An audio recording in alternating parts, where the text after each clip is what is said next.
paghihiwalay lang din niya kaming mag-ina, mas gugustuhin ko nang hindi siya makilala bilang ama ni Blanca. May usapan kami, magkikita kami bukas. Sisipot ako, pero dun ko siya gagantihan. Luis, sabihin mo sa kanila bitawan nila si Blanca. Dahil anak mo siya. Blanca, mapapatawad mo ba ang inay dahil nilihip ko sa'yo ang katotohanan? Sana'y maghintay ang walang hanggan hanggang makilala.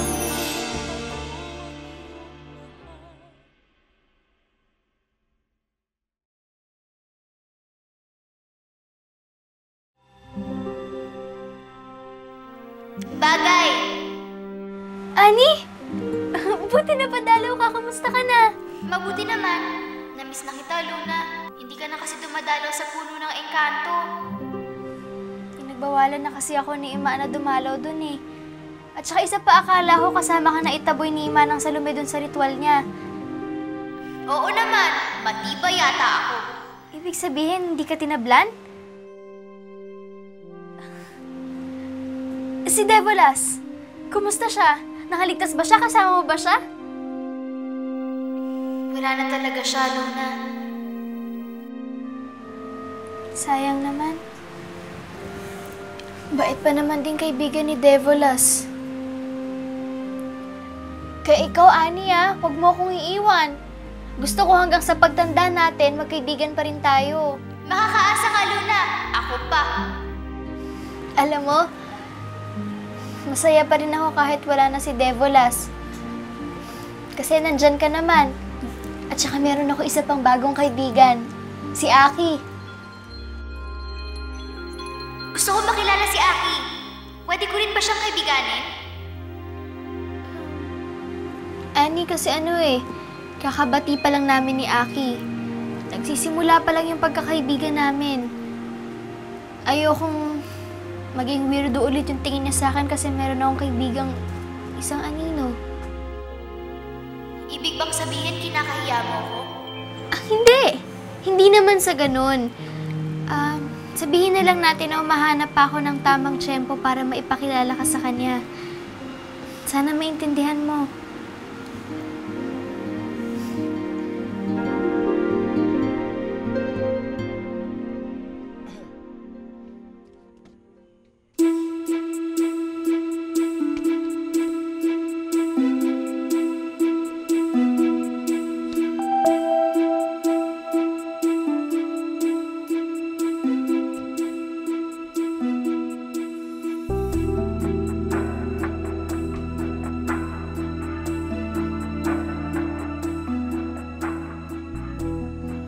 Kanina dito.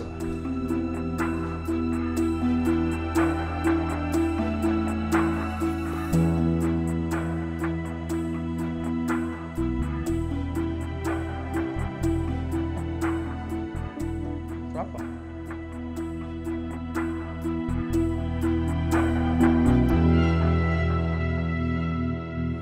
Pumunta ako doon sa gubat na yun. Para hanapin yung may wagang puno. Doon nakita ko yung itim na engkanto. Nagtuos kami. Pero sobrang lakas niya. Mabuti na lang nakatakas ako. Kung hindi, siguro hanggang ngayon biyag pa rin niya ako. Ang engkantong yun ang dahilan kung bakit nasira ang buhay natin. Kung bakit tayo nagkahiwalay. At kung bakit sobrang hirap ng buhay na dinanas namin. Babawi ako sa inyo ni Blanca. Alam ko matindi pinagdaanan niyo habang wala ako. Gagawa ko ng paraan para gumanda buhay niyo. Hindi ko kayo pababayaan.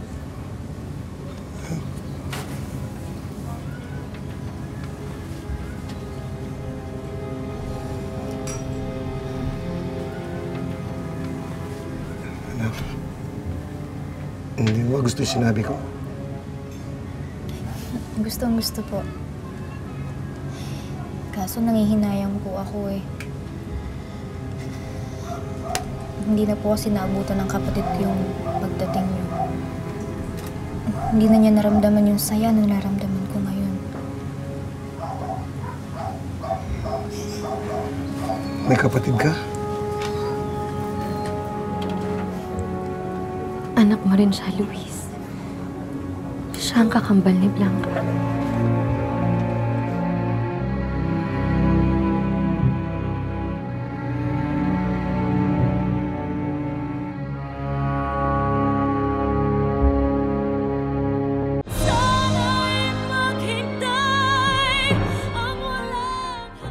Dito natagpuan yung bota niya.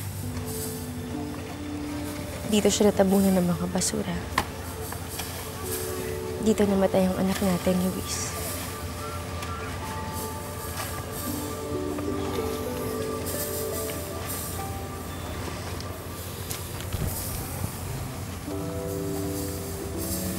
Anak?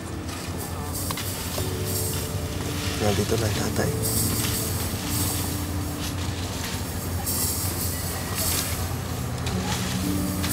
Hindi na tayo nagkakilala.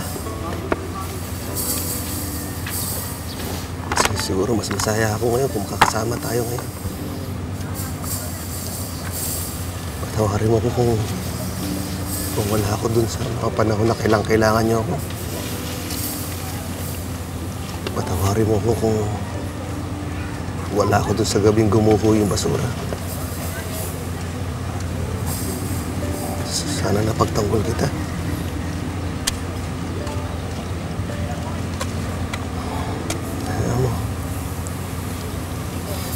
Babawi ako sa mga pagkukulang ko. Hindi ko pababayaan ang nanay mo at ang kapatid mo. Hindi ko sila pababayaan.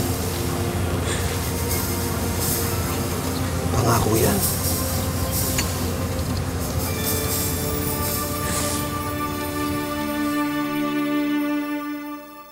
Huwag mo isipit na porket may itim ka, ayoko na sa'yo.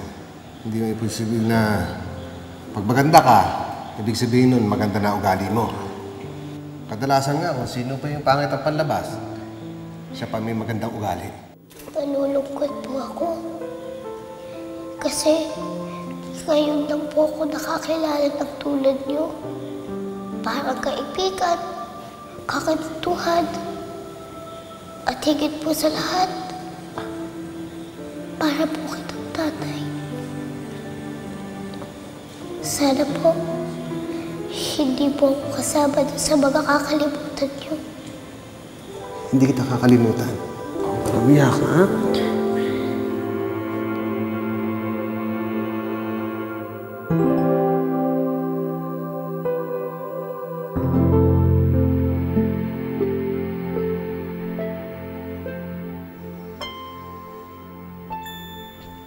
Samboy, sige dito. Ang ginagawa ng ate mo doon. Siya nakatingin doon sa kakahuyan. Naalala siguro niya yung kaibigan niya roon. Hanggang ngayon ba, pagtado pa rin siya sa pag-alis ng kaibigan niya? Iilan lang kasi ang kaibigan ni ate. Kaya bawat isa sa kanila, mahalaga para sa kanya. Ano kayong pwede kong gawin para mapasaya si Luna? Para naman kahit papano, makalimutan niya yung pag-alis ng kaibigan niya. Mababaw lang naman ang kaligayahan ni ate. Madali lang siyang pasayahin. Gusto mo, tutulungan kita. Talaga? Oo, Sir Joaquin, tutulungan kita. Seryoso yan, ha? Oo. Sige.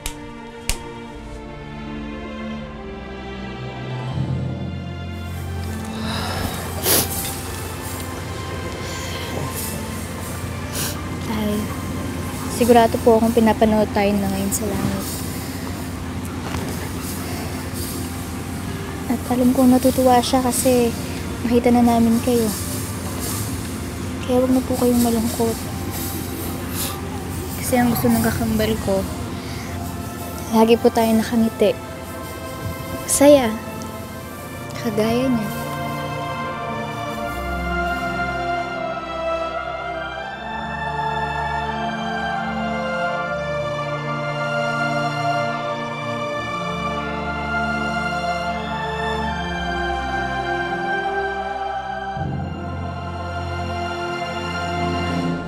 Diretso. Masaya to. Ayos. Masaya nga to. Baka sama ko Huwag matakot. Hindi. Malambot lang talaga yung daan kasi nasa Wonderland. Sige, muna ako dito. Oops! Dandan! Dandan! Ingat lang ha. Oh, ingat. Sige, diretso. Ayan, konti na lang. Ano to? Secret. Dandan! Diretso! Sige, diretso. Oh, Malayo pa? kaliwa ka konti. Kaliwa. Ayan, sige, diretso pa. Oops! Diretso pa. Ano yan? Diretso pa. Yan!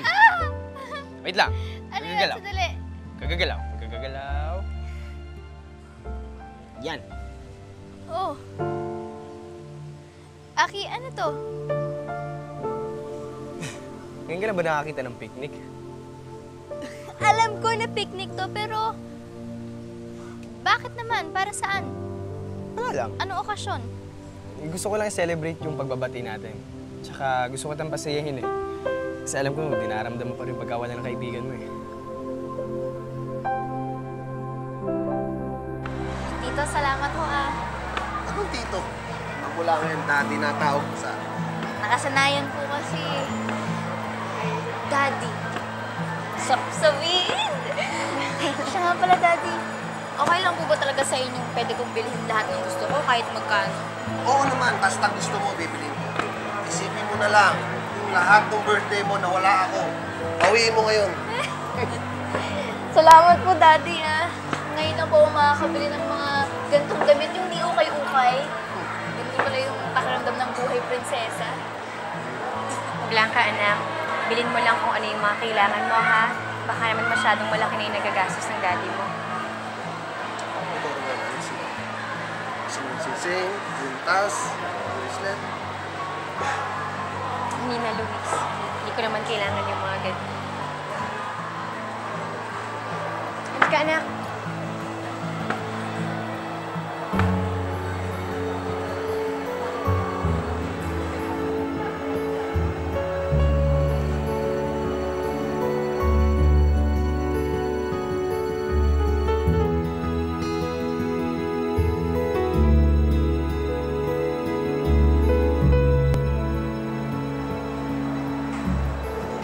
Daddy, may balak ba kayong ligawan ulit si Inay?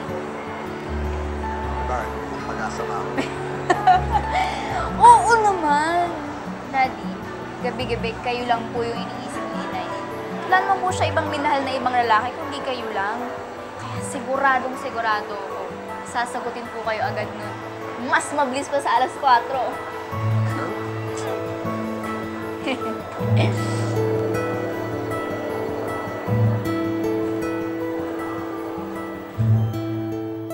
Aki, salamat ha.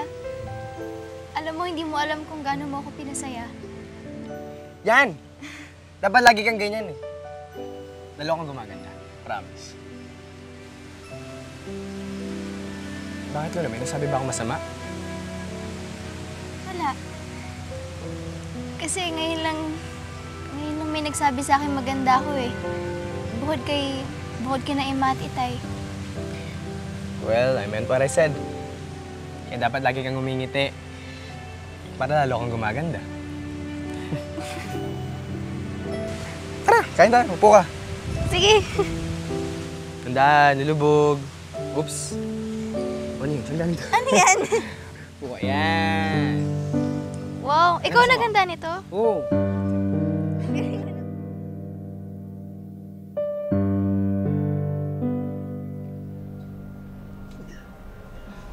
O yan, Hak, dahan-dahan, baka mabaliukan ka. May in-order pa ako dessert, ha? Ganito na po ah. Ngayon na po kasi ako nakakain ng ganitong klaseng pagkain eh. Salamat po ah. Ano man. Pero yan na, ito, masarap to. Ito mo. Talaga? Ang sweet ah! Ikaw, Ikaw, puro kabiro, kumain ka ng kumain dyan. Ikaw din. Ay, naku, alam nyo, daig ko pa yung nag-birthday. Kasi, tingnan nyo, salo-salo tayo ngayon. Ang daming pagkain. Tapos, buo pa tayong pamilya. Tanging hiling ko na lang talaga, matuloy yung naudlot yung pagsasamang dalawa ni Inay. Di ba, Daddy? Halata naman kasi, hanggang ngayon may pagtingin pa rin kayo sa isa't isa. Ay, alam ko na. Dapat, Ikasal kayong dalawa. Kumain ka ng kumain dyan. Ang dami mong sinasabi. Sige na, ubusin mo yan, ha? Sana'y maghintay ang walang hanggan hanggang makilala mo ako. Sana'y maghintay ang walang Talaga po, Daddy? Bukas maghahanap na tayo ng bago matitirhan natin? Oo.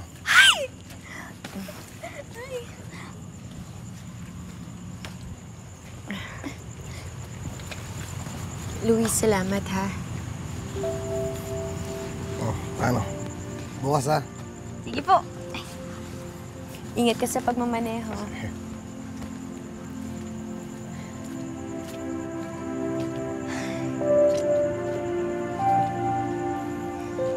Nay. Parang nananaginip lang ako, Nay. Unti-unti nang natutupad yung mga pangarap natin. Anak, tapos na ang lahat ng unos sa buhay natin. At ngayon nandyan na ulit ang tatay mo. Nagiging maayos na ang lahat. Umpisa na rin ang pagbabago ng kapalaran natin.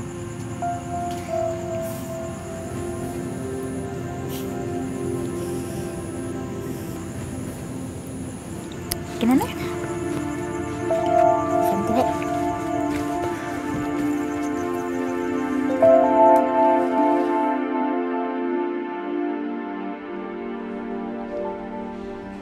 Tayo na lang dalawa nandito. Tulog na yung mama mo.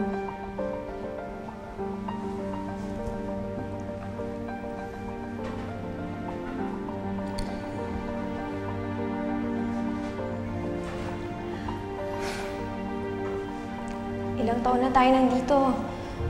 Bakit ganyan ka pa rin sa akin? Iniiwasan mo pa rin ako. Si Rowena pa rin ba nasa isip mo? Bakit hindi mo siya ma-let go? Hindi naman si Rowena ang problema, Divine. Wala talaga akong nararamdaman para sa'yo.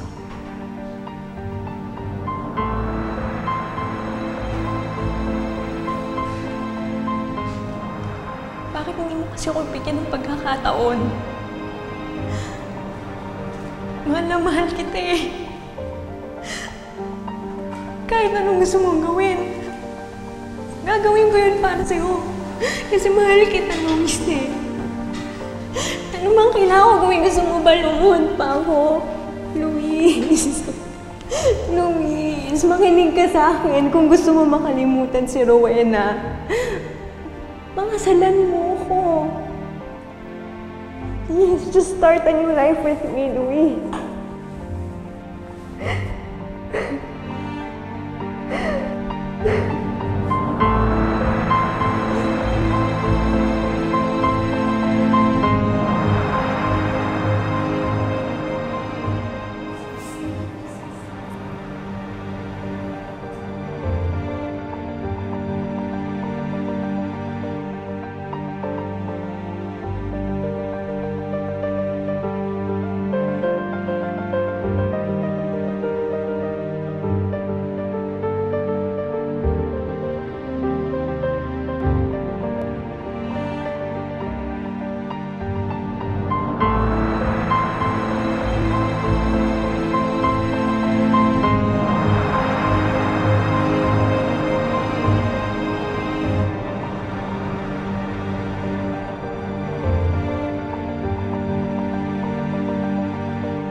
Kung nalaman ko lang ang katotohanan noon pa.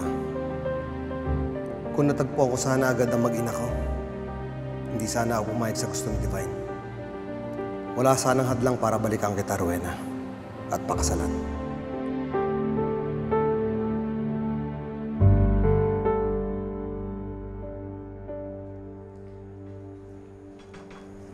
Manang Linda. Ma'am Ashley. Hindi po. May kailangan po ba kayo? Baka mga may ulam kayo. Alam mo ba magkasama si Joaquin at Luna?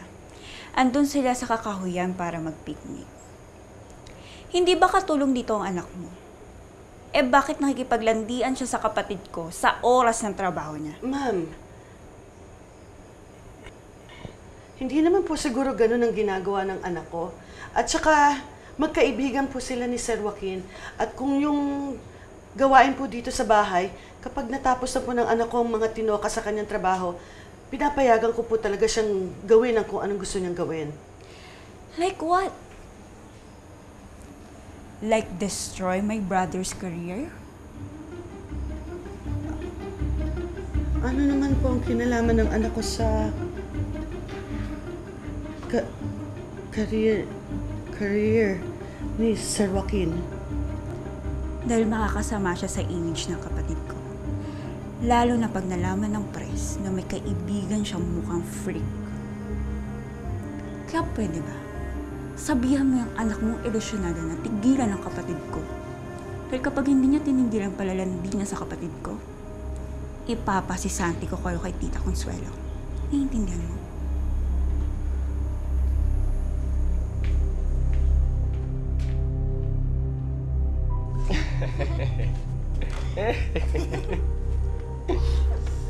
Ay, ano po? Tulungan ko na po. Ako na po dito, ha? Sige. O, sarapan mo yan ha. Paborito ko yan. Naman! Di? Masarap kaya kami magluto ni Ima. Di ba po, Ima? Sarap isda yan, di ba?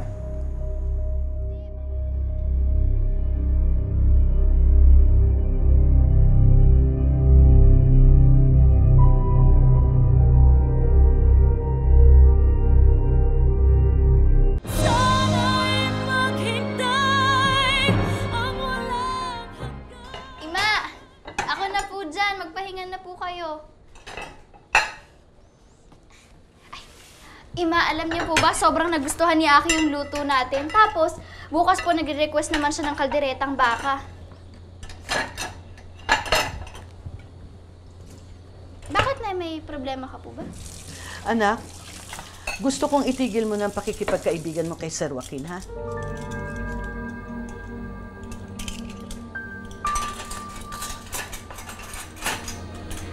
Ima, bakit po? Wala naman po kami ginagawang masama, ah. Mabait naman po siya. Basta, dahil hindi nababagay na ang mga tulad nating katulong ay nakikipagkaibigan sa mga amo natin. Ima, wala pong kaso yun kay Aki. Hindi po katulong yung turing niya sa akin. Wala rin po sa kanya kung ano pa yung kulay ko o kung kahit kakaiba ko. Ima, mabait po na tao si Aki.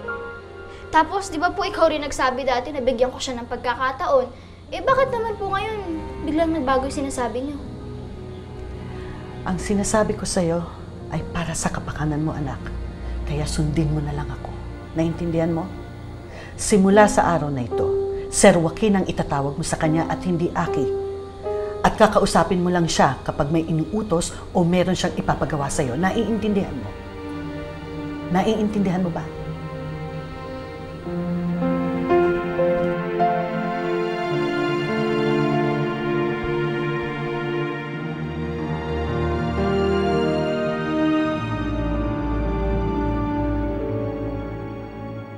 Let me get it straight, pare.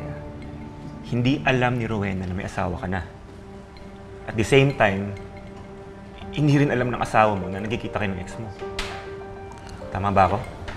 Oo, yan nga sitwasyon ko ngayon eh. Gusto lang masabi ko, bro. Isang malaking problema to. Kaya nga tinawagan kita eh. Namang problema ako eh. Tapatin mo nga ako. Sino ba sa dalawang mahal mo? Alam mo naman, napilitan lang ako pakasalan si Divine eh. Si Rowena talaga mahal ko. Ayun naman pala, pare. Hindi walayan ng asawa mo. Sabihin mo kay Rowena yung totoo. Eh kung mahal ka talaga niya, maghihintay siya na maanap ka.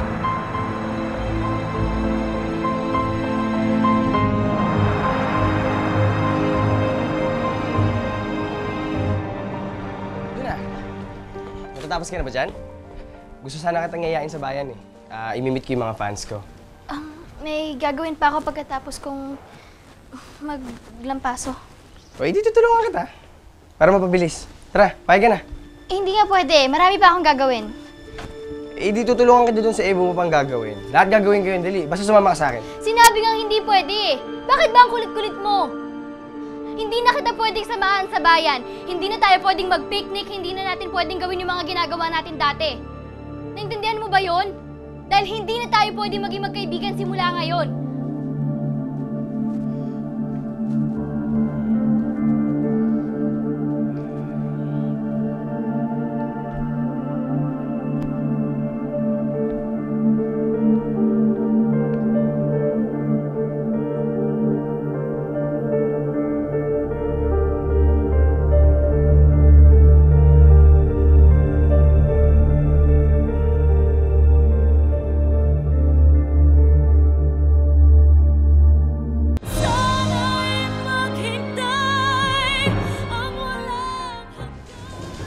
Rowena, nainip ka na ba? Hintayin ko lang yung kaibigan kong si Alex dahil siya may kilala sa realtor. Okay lang ako, Luis. Huwag mo akong intindihin. Tsaka sabihin mo kay Alex, hindi naman niya kailangan magmadali eh. Nag-e-enjoy naman yung mga bata.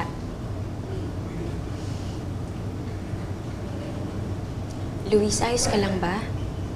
Bakit parang may bumabagabag sa'yo? Meron sana gustong ipagtapat sa'yo eh. Ano yun?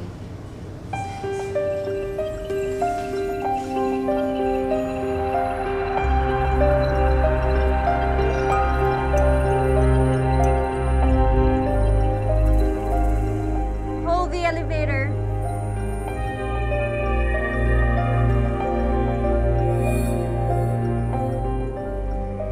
Thank you.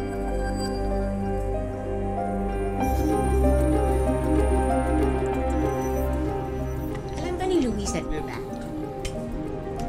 If he knew, di malamang siya yung sumundo sa akin. I didn't tell him. Surprise, surprise.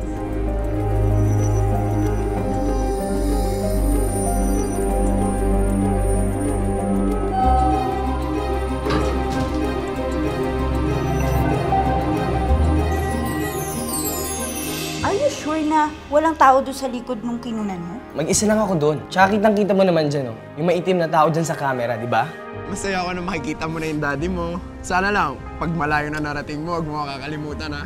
Pag may nagtanong sa akin kung sinong best friend ko, ikaw pa rin yung sasabihin ko. Sabihin mo kay Rowena yung tungkol kay Divine. Parang mas masakit kapag nalaman pa sa ibang tao yan. Sino yan? Parang natakot ako eh. Baka lumayo na naman siya sa akin. Paano kung si Divine makabuo sa'yo? Rowena,